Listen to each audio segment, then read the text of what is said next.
ஜெபம் பண்ணுவோம். ஸ்தோத்திரம் இசப்பா, உமக்கு ஸ்தோத்திரம் ஆண்டவரே. நன்றியோடு உம்மை துதிக்கிறோம், ஸ்தோத்தரிக்கிறோம் கர்த்தாவே. இந்த மகிமையான நாளிலும் கர்த்தாவே உமக்கு ஸ்தோத்திரம் ஸ்தோத்திரம் இசப்பா. நன்றி ஆண்டவரே. அப்பா உடைய வார்த்தை அப்பா, நீர் சிலுவையில் அப்பா ஸ்தோத்திரம் பேசின அந்த 7 வார்த்தைகள் நீர் எவ்விதமாய் பேசினீர் என்று உமக்கு மாத்திரம்தான் ஆண்டவரே தெரியும். எந்த நோக்கத்தோடு, எந்த தாகத்தோடு அப்பா, எந்த பாரத்தோடு நீர் பேசினீர் என்பது உமக்கு ஒருவருக்கு மாத்திரம்தான் ஆண்டவரே தெரியும். அந்த பாரத்தை, அந்த தாகத்தை கர்த்தாவே எங்களுக்குள் நீர் வைப்பீராக. ஆவியானவரே, நீர் இடைப்படுவீராக ஆண்டவரே. உம்முடைய நாமம் மாத்திரம் மகிமைப்படட்டும். சகல துதி கன மகிமை எல்லாம் ஒருவருக்கே செலுத்துகிறோம். இயேசு கிறிஸ்துவின் நாமத்தினால் ஜெபிக்கிறோம் ஜீவனுள்ள நல்ல பிதாவே. ஏசப்பா சிலுவையில் பேசின 5வது வார்த்தை தாகமாக இருக்கிறேன். யோவான் எழுதின சுவிசேஷம் 19ஆம் அதிகாரம் 28ஆம் வசனம். எல்லாம் முடிந்தது என்று இயேசு அறிந்து வேத வாக்கியம் நிறைவேறத்தக்கதாக தாகமாய் இருக்கிறேன் என்றார் அப்படின்னு எழுதப்பட்டிருக்கு. எல்லாம் முடிந்தது. இப்போது இது 5வது வார்த்தை தான். இதுக்கப்புறம் இன்னும் 2 வார்த்தை இருக்குது. ஆனாலும் ஏசப்பா சொல்கிறாரு எல்லாம் முடிந்தது அப்படின்னு சொல்லிட்டு. 6வது வார்த்தையும் முடிந்தது. அதுக்கப்புறம் ஜீவனை ஒப்பு கொடுக்குறேன்றது 7வது வார்த்தை. எல்லாருக்கும் தெரிஞ்சது தான். எல்லாம் முடிச்சிட்ட பிறகு ஏன் தாகமாக இருக்கிறேன்னு சொல்லணும்? அப்போ ஏதோ காரணம் இருக்குல்ல, தாகமாக இருக்கிறேன்னு சொல்லிட்டு. ஃபஸ்ட்டு வார்த்தை பிதாவே இவர்களுக்கு மன்னியும், இவர்கள் செய்கிறது என்னது என்று அறியாது இருக்கிறார்கள்னு சொல்லிட்டு பிதா கிட்ட சொல்கிறாரு. செகண்ட் வார்த்தை கள்ளன் கிட்ட சொல்கிறாரு, நீ இன்றைக்கு என்னுடனே கூட பரதீசில் இருப்பாயின்னு சொல்லிட்டு. 3வது வார்த்தை அந்த ஸ்திரீயை நோக்கியும் அந்த யோவான் தன்னுடைய சீஷன், அன்பின் சீஷனாகிய யோவானுக்கிட்டையும் அந்த 3வது வார்த்தையை சொல்கிறாரு. 4வது வார்த்தையும் என் தேவனே என் தேவனேன்னு சொல்லி தேவன் கிட்ட சொல்கிறாரு. 5வது வார்த்தை தாகமாக இருக்கிறேன்னு யார்கிட்ட சொல்கிறாரு சொல்லுங்க? நம்ம கிட்ட தான் சொல்கிறார். எல்லாத்தையும் முடிச்சுட்டு ஆண்டவர் நம்ம கிட்ட சொல்கிற ஒரு வார்த்தை தாகமாக இருக்கிறேன்னு சொல்லிட்டு. ஏன் அந்த நம்பிக்கையை நம்ம மேலே வச்சிருக்கிறாரு? எல்லாத்தையுமே செஞ்சு முடிச்சிட்டாரு, சிலுவையில் எல்லாத்தையுமே சுமந்து தீர்த்துட்டாரு. ஆனாலும் இன்னும் அவர்கிட்ட ஒரு தாகம் இருக்குது. அது என்ன தாகம்ன்றது தான் இப்போ நம்ம பார்க்க போகிறோம். மல்கியா புத்தகம் 2ஆம் அதிகாரம் 15ஆம் வசனம். அவர் ஒருவனை அல்லவா படைத்தார், ஆவி அவரிடத்தில் பரிபூரணமாய் இருந்ததே, பின்ன ஏன் ஒருவனை படைத்தார்? தேவ பக்தி உள்ள சந்ததியை பெரும்படிதானே. அப்போது ஏசப்பாவுக்கு ஒருவனை படைச்சி அவன் மூலயமா ஒரு தேவ சந்ததி உருவாகணுன்றது தான் தேவ திட்டம். ஆனால் ஸ்டார்டிங்லேயே ஒரு தவறான ஒரு இதுவாகிடுச்சு. என்ன, பாவத்தில் விழுந்து எல்லாருமே பாவத்தில் வர மாதிரியான ஒரு சந்ததியாக மாறிடுச்சு. ஆனாலும் ஏசப்பா ஒரு தேவ பக்தி உள்ள ஒரு சந்ததியை தெரிஞ்சுக்கிட்டே தான் வராரு. ஒவ்வொரு காலகட்டத்தில் நோவா, லோத்து, அடுத்து ஆப்ரஹாம் அப்படின்னு சொல்லிட்டு தாவீது, தானியேல் அப்படின்னு சொல்லி ஒவ்வொரு சந்ததி, அதில் அந்த கேட்டகரியில் தான் நாமளுமே வரோம். எப்படி வரோம்? தேவ பக்தி உள்ள சந்ததியாக. நம்ம உண்மையாகவே தேவ பக்தியாக இருந்தோமா? ஆண்டவர் உண்மையாகவே நம்மளுடைய தேவ பக்தி நிமித்தம் தான் நம்மளை தெரிஞ்சுக்கிட்டாரா அப்படின்னு பார்த்தா கண்டிப்பாக இல்லவே இல்லை.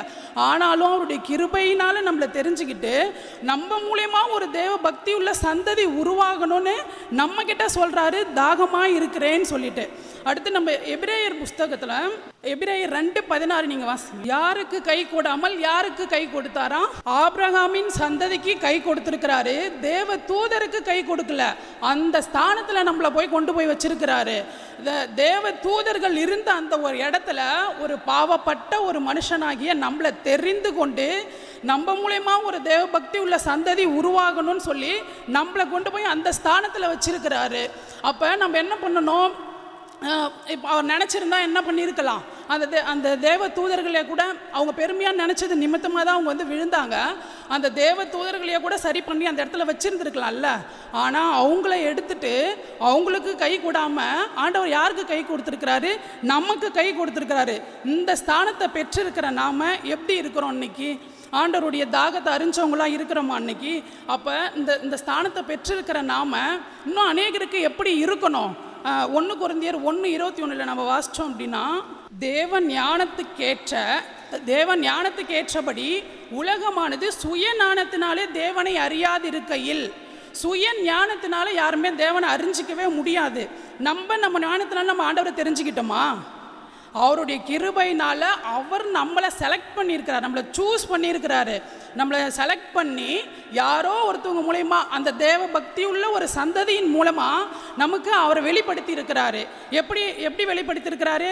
பைத்தியமாக தோன்றுகிற பிரசங்கத்தினாலே விசுவாசிகளை ரட்சிக்க தேவனுக்கு பிரியமாயிற்று. அப்போ நம்ம என்ன பண்ணணும்? பைத்தியமாக தோன்றுகிற இந்த பிரசங்கத்தினால தான் அடுத்தவங்களுக்கும் சொல்லணும். ரோமர் 13:15 10ஆம் அதிகாரம் 13லேருந்து 15 வசனம் வரைக்கும். கர்த்தருடைய நாமத்தை தொழுது கொள்ளுகிறவங்க தான் ரட்சிக்கப்படுவாங்க. அவங்க ரட்சிக்கப்படணும்னா அவங்க என்ன பண்ணணும்? விசுவாசிக்கணும். அவங்க விசுவாசிக்கணும்னா நம்ம என்ன பண்ணணும்?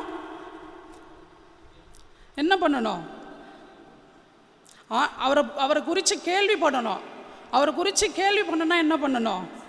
பிரசங்கிக்கணும். பிரசங்கிக்கிறவன் இல்லை அப்படின்னா அவங்க எப்படி கேள்விப்படுவாங்க? பட் நம்ம அப்படி இருக்கக்கூடாது. நம்மளுக்கு ஒரு பெரிய ஒரு ஸ்தானம் ஆபிரகாமுடைய சந்ததியில் கொண்டு வந்து நம்மளை வச்சிருக்கிறாரு. தேவ தூதர்களுக்கு கை கூடாமல் நமக்கு கை கொடுத்துருக்கிறாரு. இது எல்லாத்தையும் நம்ம மறந்துட்டு உலக போக்கோடு நம்ம வந்து ஓடிக்கிட்டு இருக்கிறோம். ஃப்ளாட்டு விலை ஏறிடுச்சு, நகையோட விலை ஏறிடுச்சு, என்ன பண்ணலாம்? ஐயோ 1 கிராம் 9,000 அப்படின்ற மாதிரி இது குறித்து தான் நம்மளுடைய இதெல்லாம் ஓடிக்கிட்டு இருக்குதே தவிர, ஆண்டவருடைய வருகை சமீபமாக இருக்குது. அவருக்கு நம்ம எப்படி ஆயத்தமாக இருக்கணும், இன்னும் எப்படி அநேகரை ஆயத்தப்படுத்தணும் அப்படின்றதான கவலை நம்மளை வந்து நெருக்குதா அப்படின்றத நம்ம ஒவ்வொரு நாளும் பார்க்கணும். இதுவும் ஆண்டவருடைய தாகம்தான். அடுத்து இயேசப்பா வந்து சமாரியா ஸ்திரீ கிட்ட வந்து சொல்கிறாரு, தாகத்துக்கு தான் சொல்லிட்டு. சமாரியா ஸ்திரீ வந்து அவளே தண்ணி இல்லாமல் தான் அங்கே வந்து தண்ணி எடுக்க தான் வந்திருக்கா. அவகிட்ட போயிட்டு ஆண்டவர் சொல்கிறாரு, தாகத்துக்கு தா அப்படின்னு சொல்லிட்டு. ஆனால் கண்டிப்பாக சமாரியா ஸ்திரீ தாகத்தை தீர்த்தா. ஃபஸ்ட்டு அவளை அவர் வந்து ஆதாயப்படுத்திக்கிட்டாரு. கேட்குறாரு, தாகத்துக்கு தான் சொல்லி உன்கிட்ட கேட்குறவர் யாருன்னு தெரிஞ்சா நீயே அவர்கிட்ட கேட்டிருப்ப, அவரும் உனக்கு ஜீவ தண்ணீர் அவர் வந்து உனக்கு கொடுத்துருப்பாரு அப்படின்னு சொல்கிறாரு. அதே மாதிரி அவள் வந்து கேட்டு உண்மையை சொல்லி அந்த மனம் திரும்பதில் பெற்றுக்கொண்டு அதோட கூட அவள் போய் ஊருக்குள்ளேயும் போயிட்டு சொல்லிடுறா. ஸோ இப்போ அந்த மாதிரி தான் நம்மளையும் ஃபஸ்ட்டு அந்த ஊரில் குடும்பத்தில் நம்மளை வந்து தெரிஞ்சிருக்கிறாரு. நம்ம ஊரில் இருக்கிறவங்களுக்கோ இல்லை நம்ம வீட்டில் இருக்கிறவங்களுக்கோ நம்ம போய் சொல்லியிருக்கிறோமா? ஆண்டவர் பற்றி எல்லாருக்கும் சொல்லியிருக்கிறோமா? சரி, தேசத்துக்காக விடுங்க. தேசத்தில் வந்து 144 கோடி மக்கள் தொகை இருக்காங்க. இவங்களுக்காக நம்ம ஜெபிக்கல. ஒவ்வொரு ஆத்துமாவும் எல்லாருமே 144 கோடி பேரும் ஒவ்வொரு ஆத்துமா தான். நம்ம குடும்பத்தில் ஒரு 4 பேர் 5 பேர் இருக்கிறோம் அப்படின்னா ஒவ்வொன்றும் ஒவ்வொரு ஆத்துமா. உனக்கு ஒரு அப்பாவாக ஒருத்தவங்களை கொடுத்துருக்குறாங்க, ஒரு அம்மாவாக ஒருத்தவங்களை கொடுத்துருக்காங்க, ஒரு கணவனா, ஒரு மனைவியா, ஒரு பிள்ளைங்களா உங்களுக்கு கொடுத்துருக்குறாங்க, ஏசப்பா கொடுத்துருக்குறாரு அப்படின்னா அது எல்லாமே ஆத்துமா. அது வந்து நம்ம எப்படி பார்க்குறோன்னா, சரி அவங்க நம்மளை ஆண்டவர் தொட்டார், அவர் ரட்சிக்கிறப்ப அவர் ரட்சிக்கட்டும், அவங்களும் ஒரு நாள் ரட்சிக்கப்படுவாங்க அப்படி நம்ம அசால்ட்டாக இருந்துடவே கூடாது. கண்டிப்பாக ஒவ்வொரு நாளும் அந்த ஆத்மாவுக்காக நம்ம வந்து பிரயாசப்படணும், திறப்பிலே நிற்கணும். எப்படி திறப்பிலே நிற்கிறது? சங்கீதம் 106 திறப்பிலே நின்றவங்கள நம்ம பார்க்கலாம். சங்கீதம் 106:3 ஒரு ஆள் தெரிந்து கொள்ளப்பட்ட மோசே அவர்களை அவர் அழிக்காதபடிக்கு அவருடைய உக்கிரத்தை ஆற்றும் பொருட்டு அவருக்கு முன்பாக திறப்பின் வாயிலே நின்றான். மோசே வந்து திறப்பின் வாயிலே நிற்கிறாரு. யாருக்காக நிற்கிறாரு? இஸ்ரவேல் ஜனங்களுக்காக நிற்கிறாரு. எங்கே நின்னாருன்னு பார்த்தோம்னா, யாத்திராகமம் புஸ்தகம் 32:32 ஏசப்பா இது மோசே சொல்கிறாரு, இந்த ஜனங்கள் இந்த மாதிரி பாவம் செஞ்சுட்டாங்க, ஒரு விக்கிரகத்தை, ஒரு பொன் கன்றுக்குட்டியை உருவாக்கி இதுதான் நம்மளை வந்து எகிப்திலேருந்து கொண்டு வந்த தெய்வம்னு சொல்லி அதை வணங்க ஆரம்பிச்சிட்டாங்க. இவங்களை அழிக்கிறதுக்கு பதிலாக என் பேரை ஜீவ புஸ்தகத்திலேருந்து கிறுக்கி போடுங்க அப்படின்னு சொல்லிட்டு மோசே வந்து தேவன்கிட்ட வந்து ஒரு விண்ணப்பம் பண்ணுறாரு. இப்போது ஒரு விஷயத்துக்கு ஒரு சின்ன வயசில் யாராவது ஒருத்தங்க மறிச்சிட்டாலே என்ன பண்ணுவாங்க அப்படின்னா, இவனுக்கு பதில் நான் செத்துருந்தா கூட பரவாயில்லையே, வாழ வேண்டிய வயசில் இப்படி செத்துட்டானே அப்படின்னு சொல்லுவாங்க. அவங்க ரட்சிக்கப்பட்டவங்களோ ரட்சிக்கப்படாதவங்களோ யாராக இருந்தாலும், ரட்சிக்கப்பட்டவங்களா இருந்தால் 2 பேருமே பரலோகம் போவாங்க, ரட்சிக்கப்படாதவங்களா இருந்தால் அவங்க நிலைமை என்னன்றது ஆண்டவருக்கு தான் தெரியும். ஆனால் அங்கே மோசேக்கு நல்லாவே தெரியும், அவருடைய பேர் ஜீவ புஸ்தகத்தில் எழுதப்பட்டிருக்கு. அவருக்கு பதிலாக அவர் சொல்கிறாரு, இந்த ஜனங்களை எனக்கு ஈடாக கொடுங்க, எனக்கு பதில் இந்த ஜனங்களை ஈடாக கொடுங்க, என் பேரை கூட நீங்கள் கிறுக்கி போட்டுருங்க. இந்த உலகத்தில் ஒரு வாழ போகிற கொஞ்ச நாள் வாழ்க்கையை கூட யாரும் விட்டு தர மாட்டாங்க. ஆனால் நித்தியமாக வாழ போகிற ஒரு வாழ்க்கையை அவர் விட்டு தராரு. எனக்கு பதிலாக என் ஜனங்களை எனக்கு ஈடாக கொடுங்க, என் பேரை கூட கிறுக்கி போட்டுருங்க பரவாயில்ல அப்படின்னு சொல்லிட்டு. அந்த எண்ணம் அவருக்காக வந்ததில்லை, அந்த இரக்கத்தை, அந்த மனதுருக்கத்தை ஆண்டவர் அவருக்குள்ளே வச்சதுனால தான் இப்படி ஒரு விண்ணப்பம் பண்ணுற ஒரு ஒரு உந்துதலை வந்து ஆண்டவர் கொடுத்தா மட்டும்தான் அது நமக்கு உள்ளே வருமே. ஒரு ஆத்துமத்தை குறித்ததான தாகம் ஆண்டவர் கொடுத்தா மட்டும்தான் வருமே. தேசத்தை நான் அழிக்காதபடிக்கு திறப்பிலே நிற்கவும் சுவரை அடைக்கவும் தக்கதாக ஒரு மனுஷனை தேடினேன், ஒருவனையும் காணேன் அப்படின்றார் ஏசப்பா. அப்போ அந்த யாருக்குமே அந்த எண்ணம் இல்லை. அந்த ஆத்மாக்களை குறித்ததான தாகம் இல்லாதனால்தான் ஒருவனையும் காணேன் அப்படின்றாரு. ஆனால் அந்த இடத்துல மோசே சொல்கிறாரு, எனக்கு பதிலாக என் ஜனத்தை எனக்கு ஈடாக கொடுங்க அப்படின்றாரு. அதே மாதிரி புதிய ஏற்பாட்டில் பார்த்தீங்கன்னா பவுலும் சொல்வார். ரோமருக்கு எழுதின நிருபம் 9ஆம் அதிகாரம் 1-3 வரைக்கும், மாம்சத்தின்படி என் இனத்தாராகிய என் சகோதரருக்கு பதிலாக நானே கிறிஸ்துவை விட்டு சபிக்கப்பட்டவனாக வேண்டும் என்று விரும்புவேனே. இப்படி யாராச்சும் சொல்ல முடியுமா? நம்மளை குறித்து நம்மளை முன்குறிச்சிருக்காரு, நம்மளை தெரிஞ்சு வச்சுக்கிறாரு. நம்ம அதை நினைக்கும் போதே அவ்வளோ ஒரு சந்தோஷம் இருக்கும். என்னையா ஏசப்பா அந்த உலகத்தில் தெரிஞ்சுக்கிட்டீங்க? இந்த உலகத்தில் இவ்வளோ ஜனங்கள் இருக்கிற இந்த மத்தியில் எத்தனையோ ஞானிகள், அறிவாளிகள், அழகானவங்க, படிப்பாளிகள், பட்டதாரிகள், பணக்காரங்க எல்லாம் இருக்கும்போது என்ன தெரிஞ்சுக்கிட்டீங்களே அப்படின்னு நினைக்கும் போதே அவருடைய அன்பு நம்மளுக்குள்ளே பொங்கி பொங்கி வழியும். அப்படிப்பட்ட அந்த அன்பை அவரோட நித்தியமாக இருக்க போகிறோன்னு நினைக்கும் போது இன்னும் அது அவ்வளோ ஒரு சந்தோஷத்தை கொடுக்கும். அப்படி ஒரு ஸ்தானத்தை நம்மளால் விட்டு கொடுக்க முடியுமா? விட்டு கொடுக்க முடியாது. ஆனாலும் பவுல் சொல்கிறாரு, என் ஜனத்துக்காக நானே சபிக்கப்பட்டவனாக, கிறிஸ்துவை விட்டு சபிக்கப்பட்டவனாக வேண்டும் என்று விரும்புவேனே. என் ஜனத்துக்காக, இப்போ நம்மளுடைய குடும்பத்தில் இருக்கிறவங்களுக்காக, நம்மளுடைய ஃபேமிலிக்காக, நம்மளுடைய தேசத்துக்காக, நம்மளுடைய சபைக்காக நம்ம இந்த மாதிரி நம்ம என்னைக்காவது சொல்ல முடியுமா? இசப்பா என் சபை இப்படி இருக்குது, என் குடும்பம் இப்படி இருக்குது, என் தேசம் இப்படி இருக்குது, இவங்களுக்காக நான் சபிக்கப்பட்டவனா போனாலும் பரவாயில்ல, இவங்க எல்லாரையும் ரட்சிங்க, இவங்க எல்லாரையும் மனம் திரும்பும்படி செய்யுங்க, இவங்க யாரும் ஒருத்தரும் கெட்டு போகக்கூடாதுன்னு சொல்லி நம்ம ஜபிக்கிறோமா? அவங்களுக்காக பாரப்படுறோமா? அப்படின்றதான் ஆண்டவருடைய தாகமாக இருக்குது. ரத்தப்பழி கேட்பார். இப்போது என்னென்னா, நம்மளை ஒரு சந்ததி, தேவ பக்தி உள்ள சந்ததியாக தெரிந்து கொண்டு, அந்த ஆபிரகாமுடைய சந்ததியில் நம்மளை தெரிந்து கொண்டு அந்த ஸ்தானத்தை, அதாவது தேவ தூதர்களுக்கு கை கொடாமல் நமக்கு, ஆபிரகாம் சந்ததியாகி நமக்கு கை கொடுத்துருக்கிறாரு. நம்ம என்ன அதாவது பிரசங்கத்தின் மூலயமா அடுத்தவங்களை ரட்சிக்கணுன்ற அந்த ஒரு பொறுப்பு, கடமையை நம்மக்கிட்ட கொடுத்துருக்கிறாரு. 50ஆம் சங்கீதம் 12ஆம் வசனத்தில் பார்த்தீங்கன்னா, பசியாக இருந்தால் நான் உனக்கு சொல்லேன் அப்படின்னு சொல்கிறாரு. ஆனால் ஒரு பசியாக இருந்தால் கூட நான் உன்கிட்ட சொல்ல மாட்டேன், ஆனால் நான் தாகமாக இருக்கிறேன் அப்படின்னு சொல்கிறாரு. சங்கீதம் 51:10-14 பார்த்தீங்கன்னா, ரட்சணத்தின் சந்தோஷத்தை எனக்கு திரும்ப தாரும், உற்சாகமான ஆவி என்னை தாங்கும்படி செய்யும்,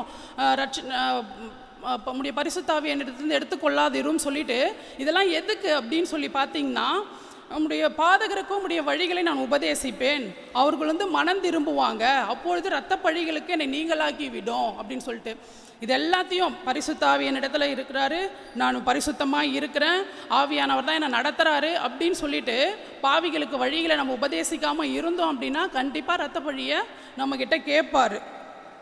அவங்க கேட்டாலும் சரி, அவங்க கேட்கலனாலும் சரி, சமயம் வாய்த்தாலும் சமயம் வாய்க்காவிட்டாலும் அவங்களுக்கு நம்ம பிரசங்கம் பண்ண வேண்டியது நம்மளுடைய கடமை.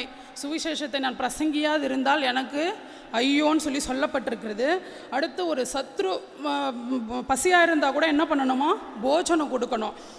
தாகமாக இருந்தால் பானம் கொடுக்கணும். ஒரு சத்ருனா நமக்கு அவங்களுக்கு ஏதோ சின்ன ஒரு மிஸ் அண்டர்ஸ்டாண்டிங்னால தான் அவங்க நமக்கு ஒரு சத்ருவாக இருப்பாங்க. அவங்களுக்கு நம்ம போஜனம் பானம் எப்படி நம்மளால் கொடுக்க முடியும்?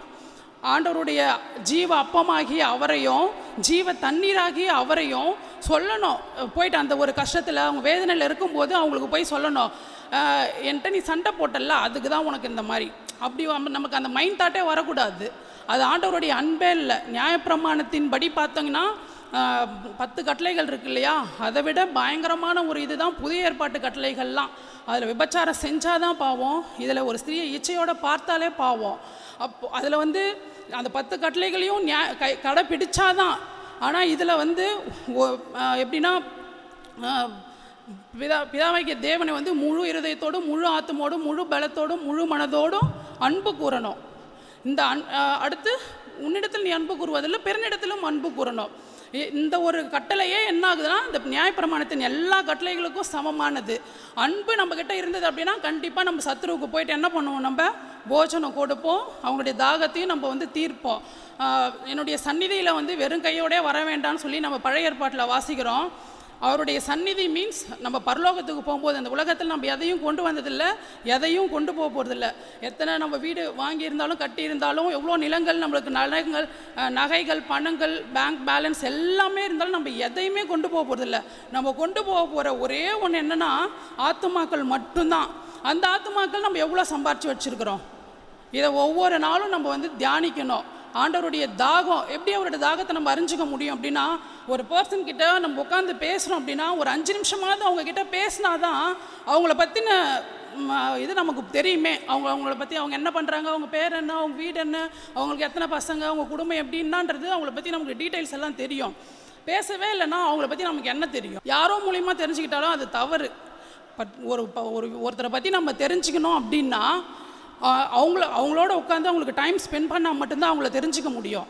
ஆண்டவருடைய தாகத்தை நீங்களும் அறிஞ்சிக்கணும் அப்படின்னா அவரோட நேரத்தை செலவிடுங்க, அவருடைய தாகத்தை புரிஞ்சுக்கோங்க. அவருடைய தாகம் எல்லாம் சரீர பிரகாரமான தாகமும் அந்த இடத்துல இருந்தது தான். ஏன்னா அவர் 100% மனுஷனாகவும் இருந்தார், அதே சமயம் அவர் தேவனாகவும் இருந்தார். தேவனா ஆத்ம தாகத்தை குறித்து பேசுகிறாரு, மனுஷனா சரீர தாகத்தை குறித்தும் அவர் பேசுகிறாரு. சரீர தாகம் பரலோகமே களி கூறுகிற ஒரே விஷயம் என்ன அப்படின்னா, ஒரு மனம் திரும்புகிற ஒரே பாவி நிமித்தம்தான்.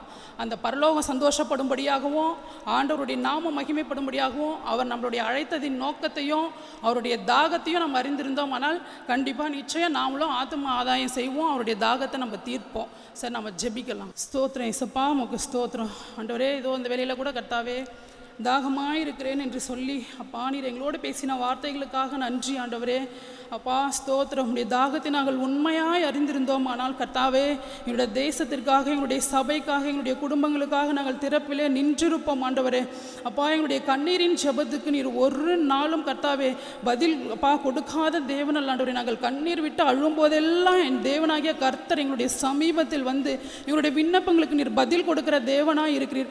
எதுக்கோ நாங்கள் கண்ணீர் விட்டு அழுதிருக்கிறோம் ஆண்டவரே.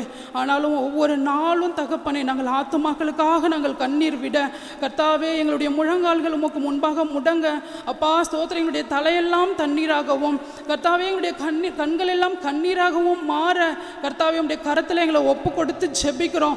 ஒவ்வொரு பிள்ளைகளுக்குள்ளேயும் அந்த ஆத்தும தாகத்தை வையுங்க ஆண்டவரே. கர்த்தாவே இந்த ஜனங்கள் இப்படியாக அழிந்து போகிறார்களே என்ற உணர்வு ஒவ்வொருவருக்குள்ளேயும் வரணும் ஆண்டவரே. அப்பா ஸ்தோத்திரம், முதலாவது தங்களுடைய குடும்பங்களை ஆதாயப்படுத்தி கொள்ள கர்த்தர் இரக்கம் பாராட்டுங்க.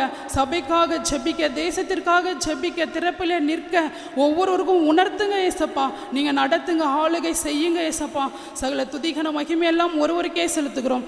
இயேசு கிறிஸ்துவின் நாமத்தினால் ஜெபிக்கிறோம் ஜீவனுள்ள நல்ல பிதாவே.